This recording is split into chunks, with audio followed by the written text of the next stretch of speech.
Good morning. I'm Reverend Jaye Brooks, this congregation's new developmental minister, and it's a delight to be part of this community. My pronouns are she, her, and hers. Let's rise in body or spirit as we sing together our gathering song, Morning Has Broken.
Please be seated.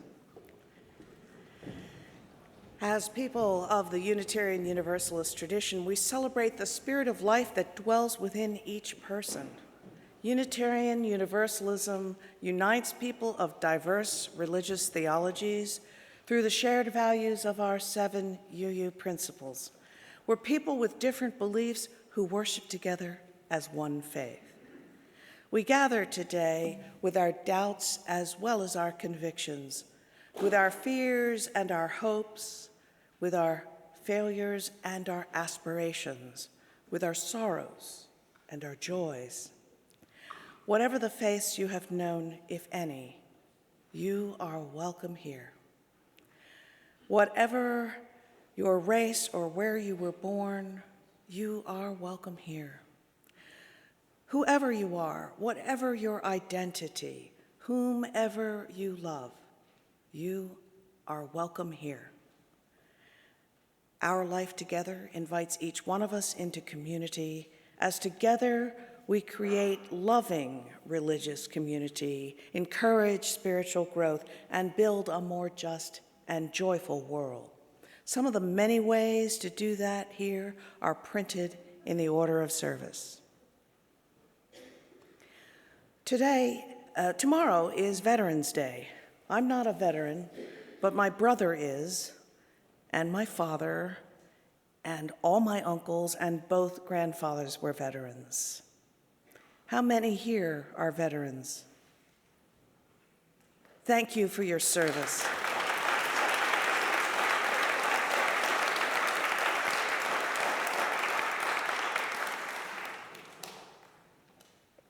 In our life together as people of vision, we know that a budget is a moral document. The first 2 vision and budget roundtables provoked lively conversation about how we can live more fully into our vision.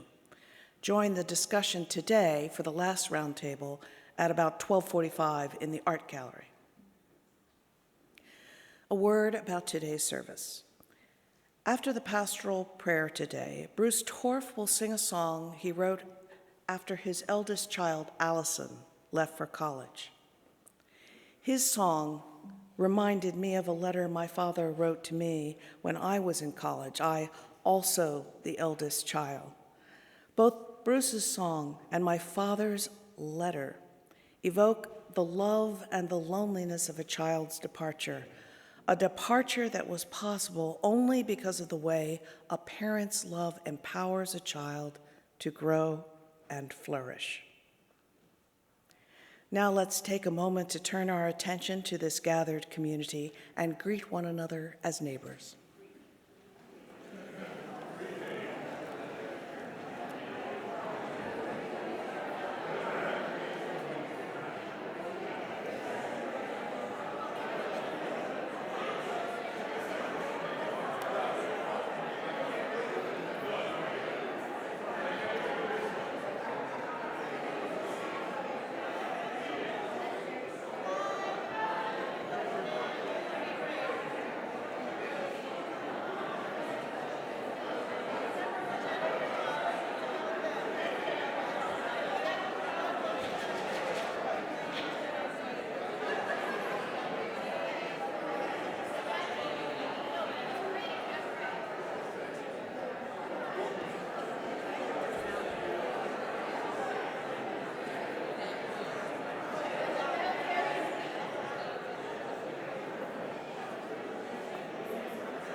What we love, we empower.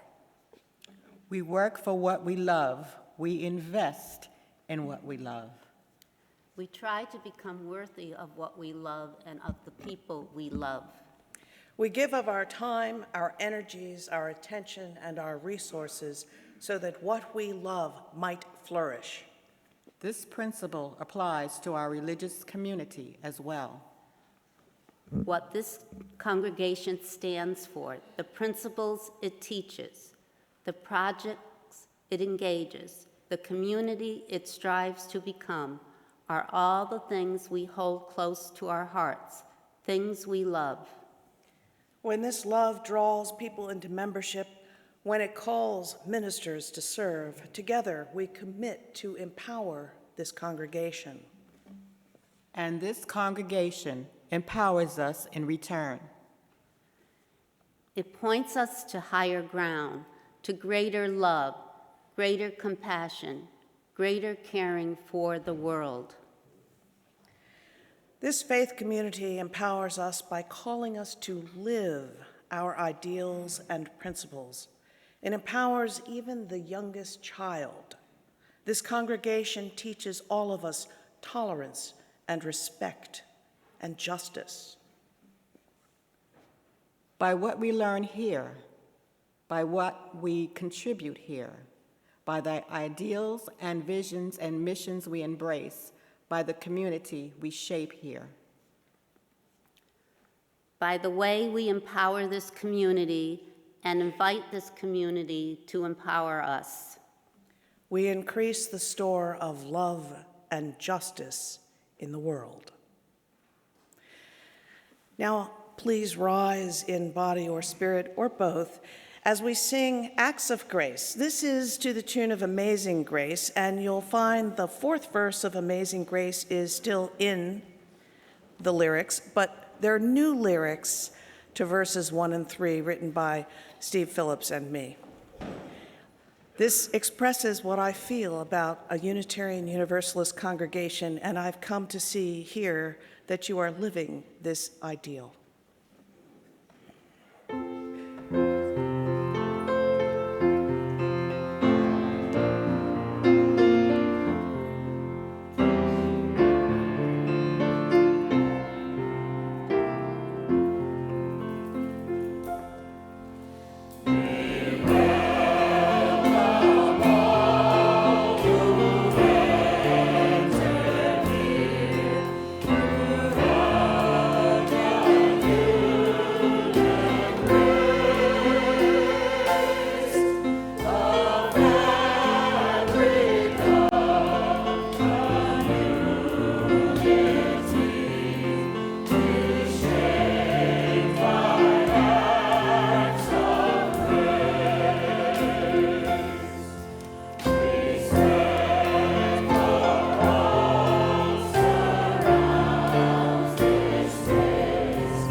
Love is the doctrine of this congregation.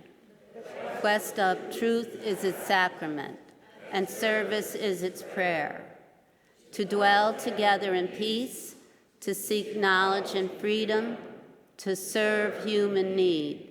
This do we affirm and covenant with each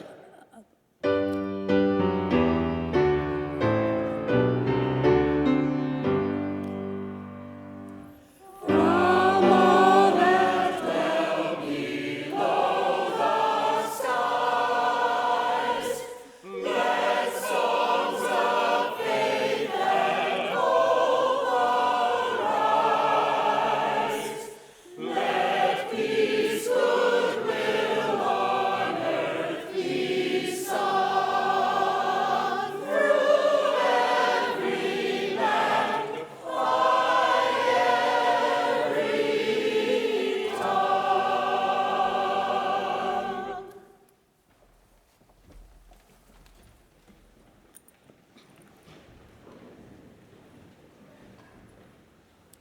As Unitarian Universalists, we affirm the inherent worth of every person. We encourage one another to spiritual growth and seek to build a world where justice, equality, and compassion are the basis for all human relationships. These are not small aspirations, but we cannot live lives of meaning and purpose by playing it small. Grace with an abundance that has been our blessing, this congregation's vision has led us to support far-reaching efforts to build a more just and joyful world. We are connected to all that is, and our life together is one expression of that interconnectedness. From the bounty that blesses us, may we offer financial gifts to support the vision and life of this congregation. Will the ushers please step forward?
Our words for reflection are from UU Minister the Reverend Teresa Soto.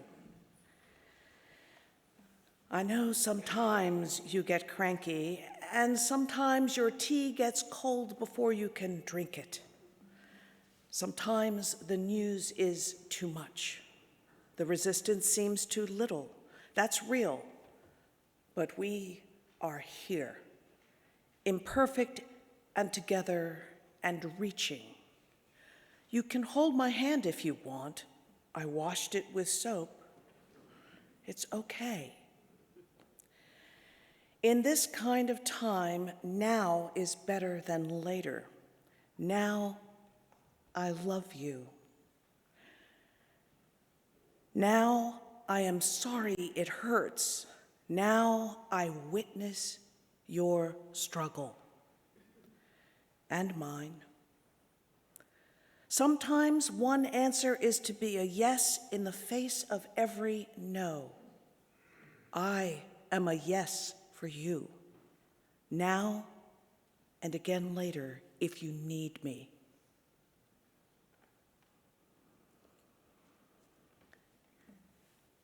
Please come and light a candle of sorrow or longing, but do remember not to reach across the flame.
In the presence of this loving community, honoring the sorrow and the hope these candles carry, we pause. We pause to extend our thoughts and our love to all people who struggle and need help, who grieve and long for comfort. We especially hold and love the veterans who are struggling and suffering as a result of their service. May they find the help and care they need. May we be grateful to have found a faith that recognizes the inherent worth of every person, that pushes us to draw the circle wide, that teaches us to celebrate diversity. As we pause, may we pay attention to the good that is in other human beings and to the good that is in our own lives. And as we cherish our beloveds, may we find ways to empower them. Together, may we learn and grow so that our presence becomes a blessing to the earth and all its people.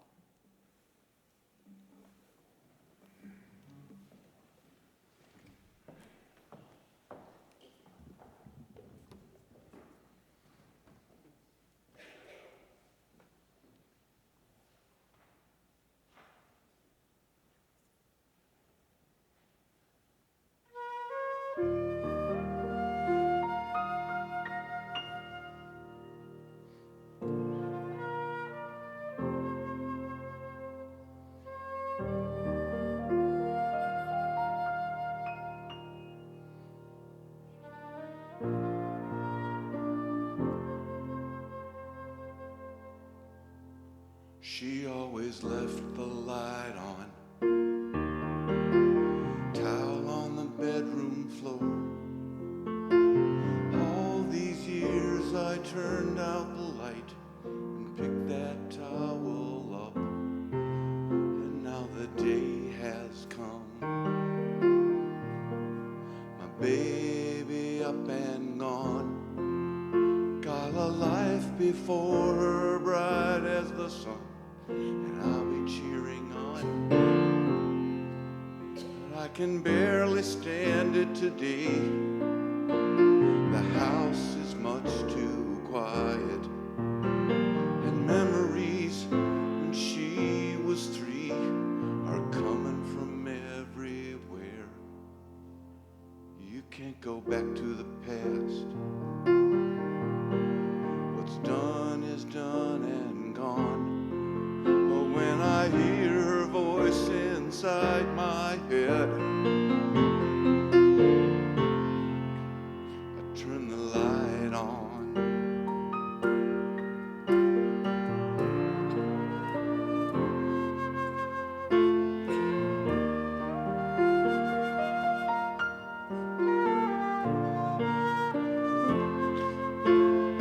I flew into her room and cranked all the lights, threw her towel on the floor, fell on my knees to pray for just a little more. You can't live in a memory,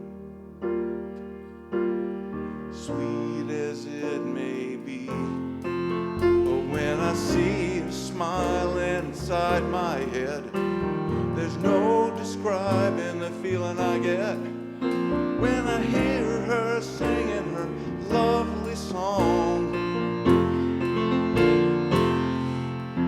I turn the light on.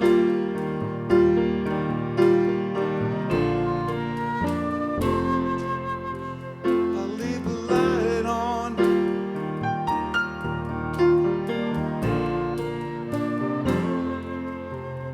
Keep the light on.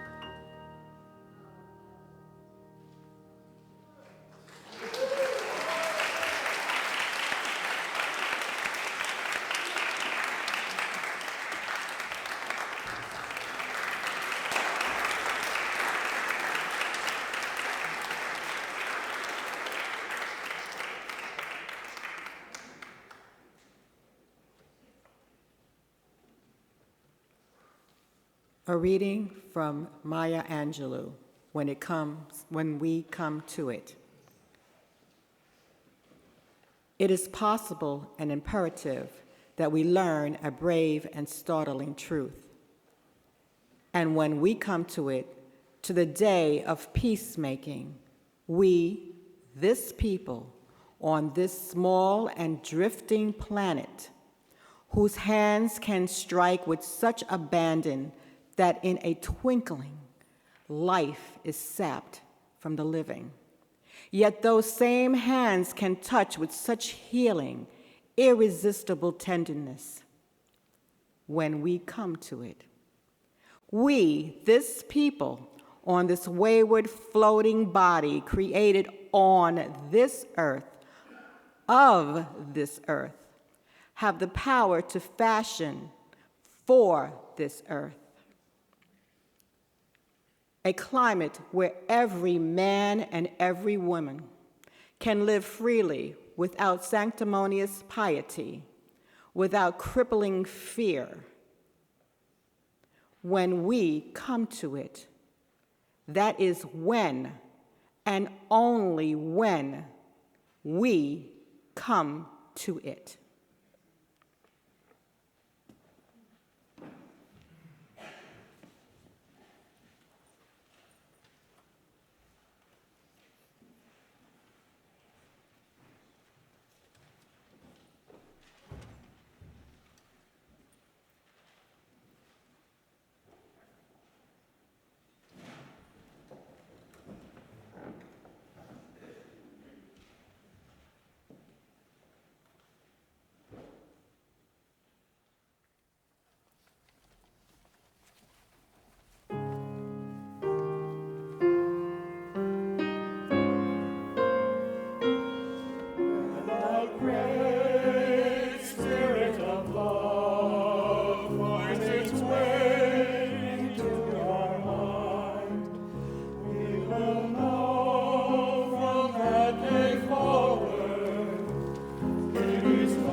I was away at college, and my dad sent me a letter.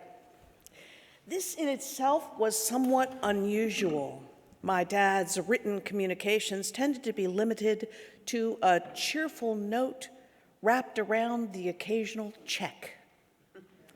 Both greatly appreciated. But this was a real letter. He wrote it in anticipation of my 20th birthday. I was his eldest child, the oldest of 5. My 20th birthday marked his 20th year as a parent. In the letter, he recalled his uncertainty, his fear in the hour preceding my birth. He remembered being called from work to join my mother at the hospital.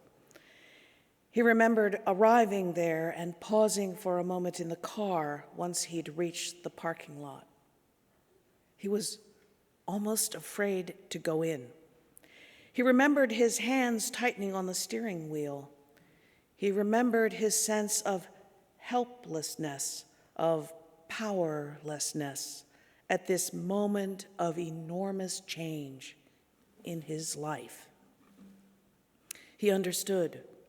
He understood for the first time that in becoming a parent, he would be bound up in something larger than himself, that what he did and said, the kind of parent he was, would affect a human life likely to extend into a future beyond his.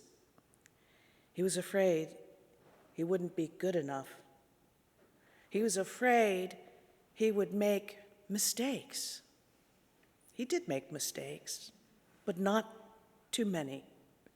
And he wrote that he was proud of me, that he was glad he'd taken that leap of faith into parenthood, that seeing me grow was one of the great experiences of his life. What we love, we empower. Dad had spent the previous 20 years hoping to empower his eldest child to live fully and with mindfulness. That birthday letter, written from his open heart, was only one of the ways he empowered the child he loved. Dad had the gift of taking any moment and experiencing it fully. He hadn't spent all that much time in the Army, but he took a lot away from the experience. And with it, a sort of command, enough so that we called him the captain, although he was only a private during his service.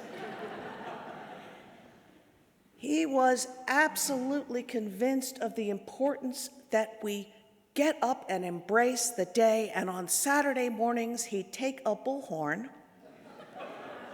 and announce, "Morning has broken. Time to rise and shine." Oh, it's hilarious in retrospect. Dad's gift of attention, of mindfulness, led him to discover something unique and marvelous in any ordinary moment. His attention to the natural world, his amazement at its beauty, led him to empower me to pay attention. "Look at that," he'd say. "Look at that." Tiny flowers, hummingbirds, baby rabbits, magnificent mountain views. Dad pointed and marveled. "Look at that." To this day, I see tiny flowers in the grass, a bee on a flower, the moon coming out from behind clouds. And I say to myself, "Look at that."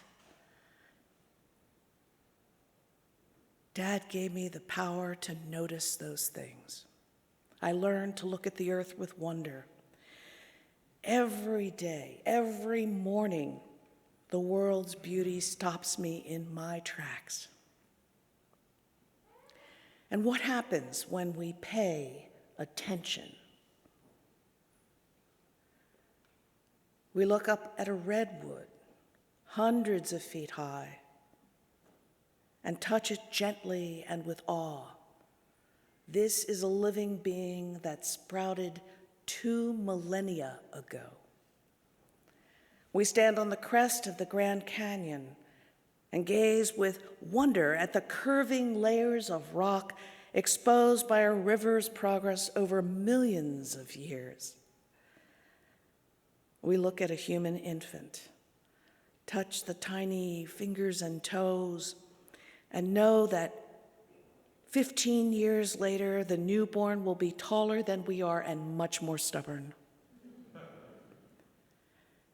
We clasp the hands that gave us life, not so many years ago, really, and bid farewell.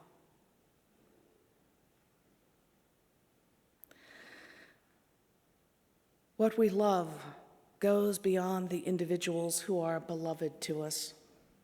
Just as we pay attention to the people we love, to the world we live in, we must also attend to the values we say we cherish.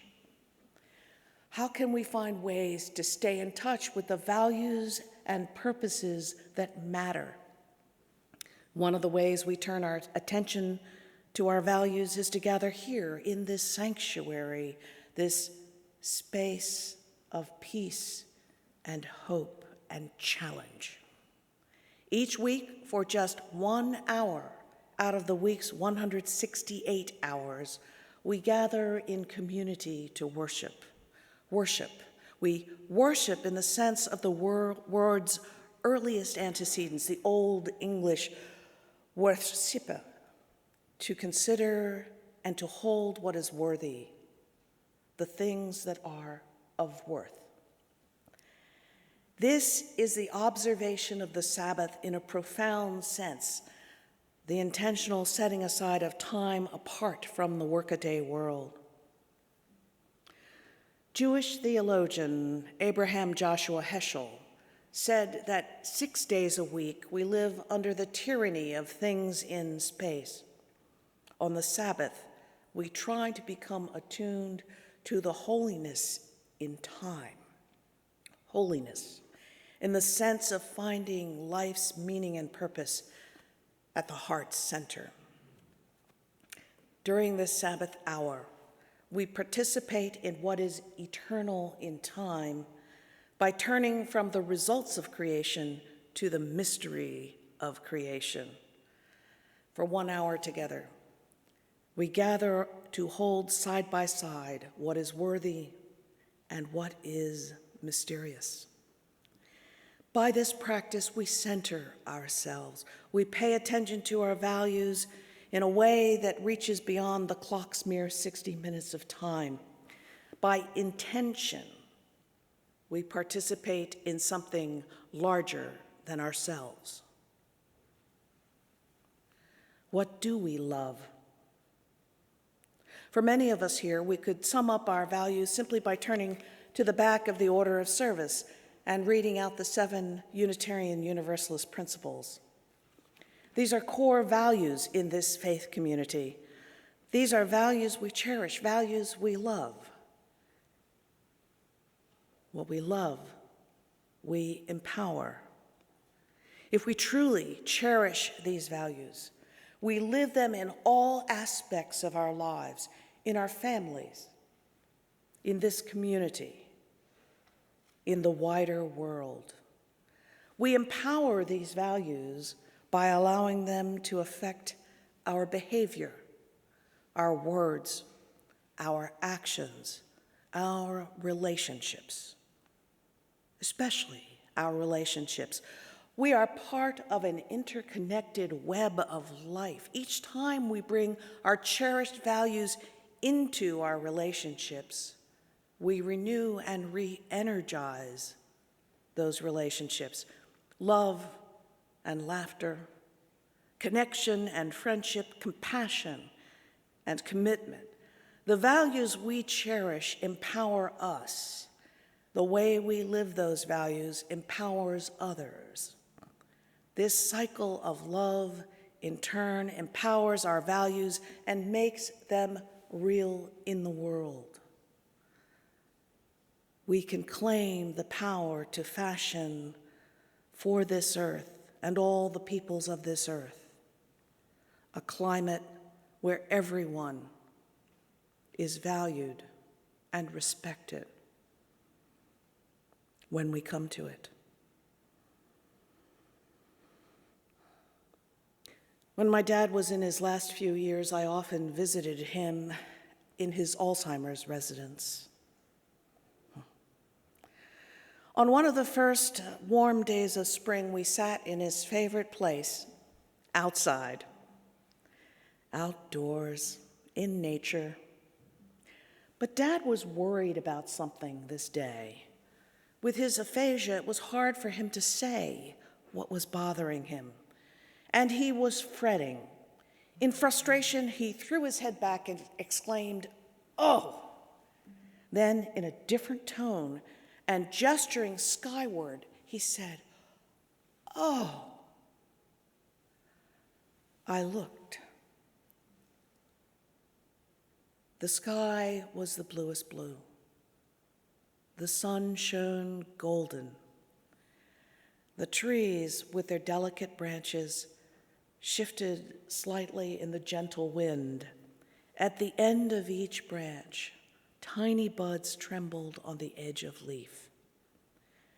Dad said, "Here I am worrying when," he gestured skyward, "this is life. This is life."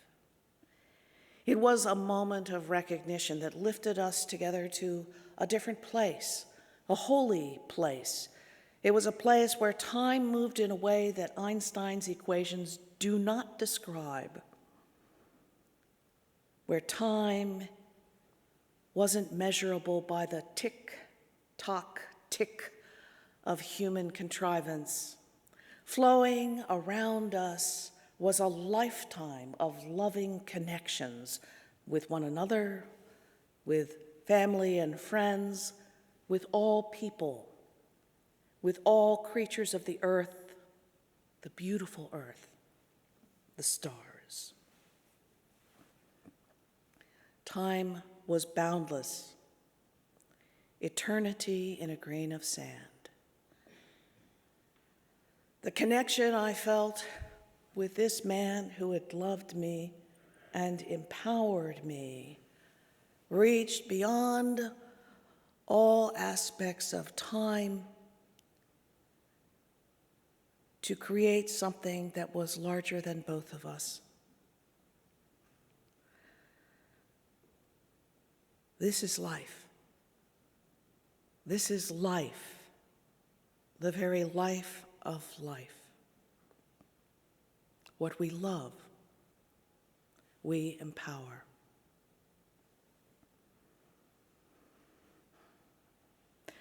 Now let's rise in body or spirit or both as we sing hymn number 354, "We Laugh, We Cry."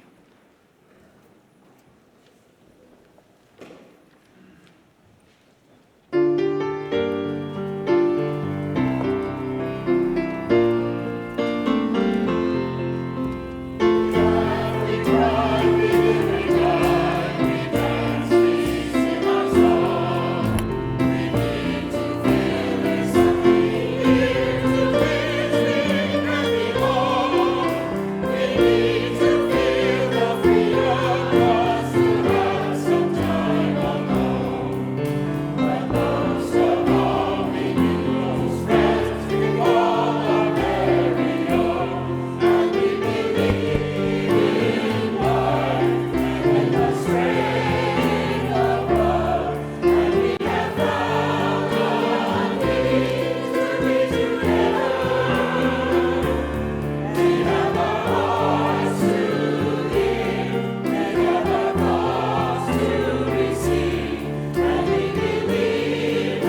Our closing words are from the 14th century poet Hafez.